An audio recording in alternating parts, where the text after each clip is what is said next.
All right, moving on to ASM, C4's favorite. He got injured this past weekend. The manager says it's not too bad though, but it does look like he'll miss a week or two, or possibly even a little more. They're still being a little bit up in the air about it. We don't have all the full details in front of us, but it could be long enough that you might have to think about getting a replacement in. But thankfully, there are a lot of really good midfielders in that 5 to 5.5 range that you can look at. You got Podence from Wolves. You got Suchek from West Ham. Who else? Who else is in that range? Tazz, you looking at anybody else in that 5 to 5.5 range?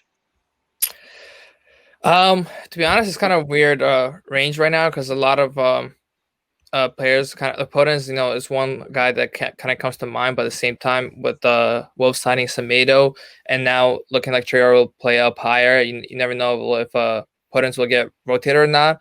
Kind of the thought I had was that some Leeds assets at that price range are looking pretty good, like Costa and I believe Cleach. Cleach being on penalties. I think he converted 2 penalties from game week 1 and 2. That's somebody I would kind of consider for 5.5. A better strategy if you do have ASM, and you have 2 transfers, don't want to transfer anyone else in. We kind of talked about downgrading some of those from Chelsea or whatever type of midfielders to like Hamas. This is where I would use the 1 million or however much to upgrade from ASM to like a 6 point price to midfielder. There's like Townsend from Crystal Palace that I believe is a pretty good asset. Same thing with Trossard from Brighton. Those 2 guys kind of like stick out for me. I actually, I think I kind of disagree with you. I think theres a lot of value in that 5.5 range. Like you said, you got Costa and Cleach, and I was excited about both of them.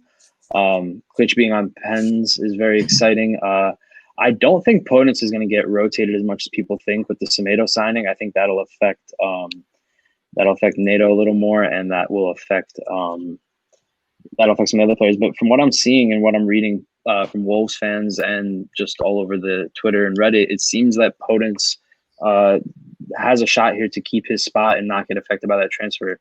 So I went with Podence this week on my wild card out of those options.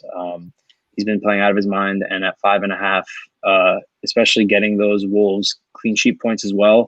They have a really, really favorable stretch coming up.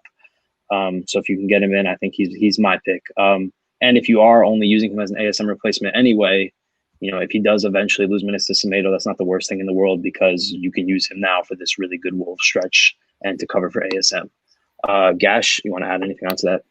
Yeah, so you touched a little bit on the Leeds players, and I wanted to say I thought the same thing, and I took a look at some of the numbers there.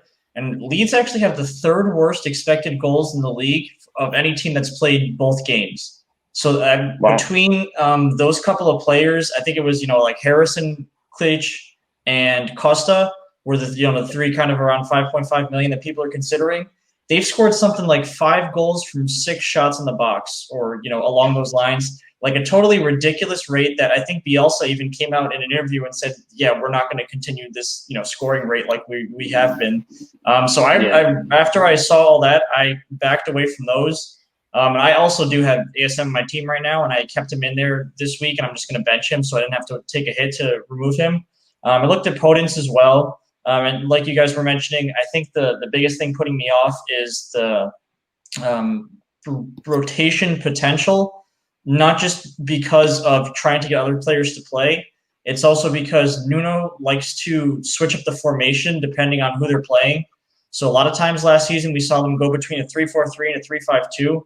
And I'm just not entirely sure. If I had to pick right now, I would say Podence is going to partner Jimenez up top in like a 3-5-2 or something.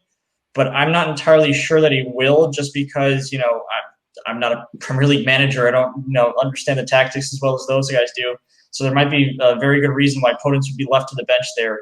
And because of that uncertainty, I would think I personally would rather do what Tazz mentioned and save some money. And save money elsewhere and upgrade like an ASM to someone in like the 6.5 to 7 million range. All right, C4. Yeah, so I'm in the same boat as Gash. I'm benching ASM this week just because I don't want to take a hit on a transfer. So playing with the 4-3-3.